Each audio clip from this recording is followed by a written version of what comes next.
Hello friends, Hindi with R D sir में आपका स्वागत है। यूपीएसआई के प्रीवियस ईयर क्वेश्चन पेपर जो 2 दिसंबर 2021 शिफ्ट थर्ड को हुआ था, हिंदी का पेपर था। हिंदी के 40 क्वेश्चन आते हैं। प्रत्येक क्वेश्चन 2.5 नंबर का होता है।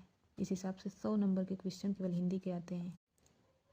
क्वेश्चन नंबर 1, इनमें से कौन सी भाषा संस्कृत भाषा की अपभ्रंश है? पहला है ब्रजभाषा, दूसरा पाली, तीसरा है खड़ी बोली और चौथा प्राकृतिक है। हिंदी भाषा परिवार 2 वर्गों में बटा है। एक है सतम, दूसरा है केतुम। सतम वर्ग से संस्कृत का उदय हुआ था। संस्कृत के भी 3 भाग हैं, भारतीय आर्य भाषा, दरद और ईरानी। भारतीय आर्य भाषा के अलग अलग भेद हुए थे, उन्हीं में से उत्पन्न हुई है पाली, प्राकृत और अपभ्रंश, इसलिए इसका आंसर होगा पाली। क्वेश्चन नंबर 2, इनमें से किसकी वर्तनी शुद्ध है? संगीतज्ञ, संगीतय, संगीतज्ञ, संगीताज्ञ। आंसर संगीतज्ञ होगा। संगीतज्ञ में ज्ञ का प्रयोग होता है। क्वेश्चन नंबर 3, राजा का विलोम कौन सा होगा? रानी, प्रजा, रंक या सेनापति। राजा का विलोम रानी नहीं होगा। अगर ऑप्शन में रंक दिया है तो राजा का विलोम रंक होगा। क्वेश्चन नंबर 4, किरण का पर्यायवाची कौन सा होगा? भानुजा, रसिका, तटिनी या रश्मिका। किरण का पर्यायवाची रश्मिका होगा। भानुजा यमुना के लिए प्रयोग होता है। रसिका, रसिका का अर्थ होगा रस से भरा हुआ। तटिनी नदी के लिए प्रयोग होने वाला शब्द है। क्वेश्चन नंबर 5, छ ध्वनि का उच्चारण स्थान कौन सा होगा? ओष्ठ, तालव्य, वत्सर्य या दंत। ओष्ठ से प वर्ग की ध्वनियाँ, प वर्ग के जितने भी वर्ड होते हैं वो ओष्ठ से बोले जाते हैं। तालव्य से च वर्ग के, च, छ, ज, झ, इ। इसका आंसर होगा तालव्य, क्योंकि च वर्ग में ही छ आता है। दंत से त वर्ग की ध्वनियाँ उत्पन्न होती हैं, त, थ, द, ध, न। क्वेश्चन नंबर 6, रामचरितमानस की रचना किस भाषा में है? अवधी, ब्रज, भोजपुरी या मागधी में। रामचरितमानस को तुलसीदास जी ने लिखा है। उन्होंने ये रचना अवधी भाषा में की थी। क्वेश्चन नंबर 7, कवि शब्द का स्त्रीलिंग कौन सा होगा? कवित्री नहीं होगा। लेखिका भी, लेखक का स्त्रीलिंग लेखिका है। कवयित्री होगा।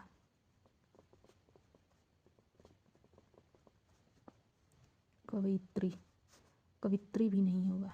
आंसर होगा कवयित्री। य में छोटी और त्र में बड़ी की मात्रा लगेगी।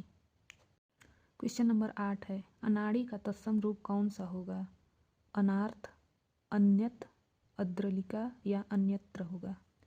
अनाड़ी का तत्सम रूप, अनाड़ी एक तद्भव रूप है। अनाड़ी का तत्सम रूप होगा अनार्य। आंसर होगा अनार्य।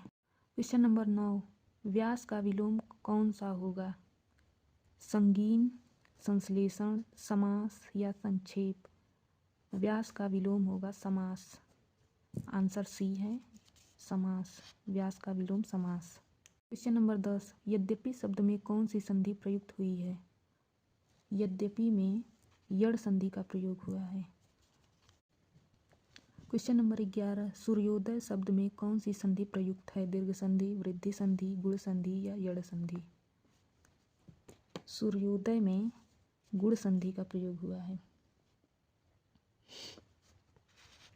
सूर्योदय, सूर्य प्लस उदय मिलकर सूर्योदय हुआ है। गुण संधि अ प्लस उ मिलकर ओ का निर्माण करते हैं, इसलिए ओ का प्रयोग सूर्योदय में ओ आया है। ये गुण संधि का आंसर होगा। क्वेश्चन नंबर 12 है, अधिकतर भारतीय भाषाओं का विकास किस लिपि से हुआ है? ब्राह्मी लिपि, खरोष्ठी लिपि, कुटिल लिपि या शारदा लिपि। भारतीय भाषाओं का विकास ब्राह्मी लिपि से हुआ है। ब्राह्मी लिपि को लिखने का तरीका है, बाएं से दाएं की तरफ जब जाते हैं वो ब्राह्मी लिपि लिखी जाती है। खरोष्ठी लिपि दाएं से बाएं की तरफ लिखी जाती है। कुटिल लिपि बहुत ही पुरानी लिपि है जो 6 से 9वीं शताब्दी के प्रचलन में थी। इससे देवनागरी, बंगाली जैसी लिपियों का उदय हुआ है। शारदा लिपि, इसे कश्मीरी भाषाएं शारदा लिपि से उत्पन्न हुई हैं। आंसर इसका होगा ब्राह्मी। क्वेश्चन नंबर 13 है, सदाचार शब्द में कौन सा उपसर्ग प्रयुक्त हुआ है? उपसर्ग की परिभाषा है जब किसी मूल शब्द में शब्दांश जुड़कर नए शब्द बनाते हैं वो उपसर्ग कहे जाते हैं, और वो नए शब्द प्रारंभ में जुड़ते हैं। जैसे सत के साथ आचार जोड़ देंगे तो सदाचार हो जाएगा। आचार एक मूल शब्द है जिसमें सत उपसर्ग को जोड़ के सदाचार बनाया गया है। आंसर होगा सत। क्वेश्चन नंबर 14, कलम तोड़ना मुहावरे का क्या अर्थ है? अच्छा लिखना, सही लिखना, ज़्यादा लिखना या बेकार लिखकर प्रायश्चित करना। कलम तोड़ मुहावरे का अर्थ होता है अच्छा लिखना। क्वेश्चन नंबर 15, सत्याग्रह शब्द का संधि विच्छेद कौन सा होगा? सत्य प्लस आग्रह शब्द जुड़कर सत्याग्रह बनता है। यह दीर्घ संधि का उदाहरण है। दीर्घ संधि के इसमें अ प्लस आ मिलकर आ बनाते हैं। आंसर होगा सत्याग्रह का सत्य प्लस आग्रह। क्वेश्चन नंबर 16 है, ईर्ष्या का पर्यायवाची कौन सा होगा? आह, स्पर्धा, प्रतिस्पर्धा या डाह। ईर्ष्या का पर्यायवाची होगा डाह। क्वेश्चन नंबर 17 है, फिर भी कुछ रह जाएगा कृति की रचनाकार कौन है? फिर भी कुछ रह जाएगा के रचनाकार हैं विश्वनाथ तिवारी। आंसर होगा बी। क्वेश्चन नंबर 18 है, व्याप्त शब्द में कौन सी संधि है? गुण संधि, दीर्घ संधि, अयादि संधि या यड़ संधि। व्याप्त शब्द में यड़ संधि है।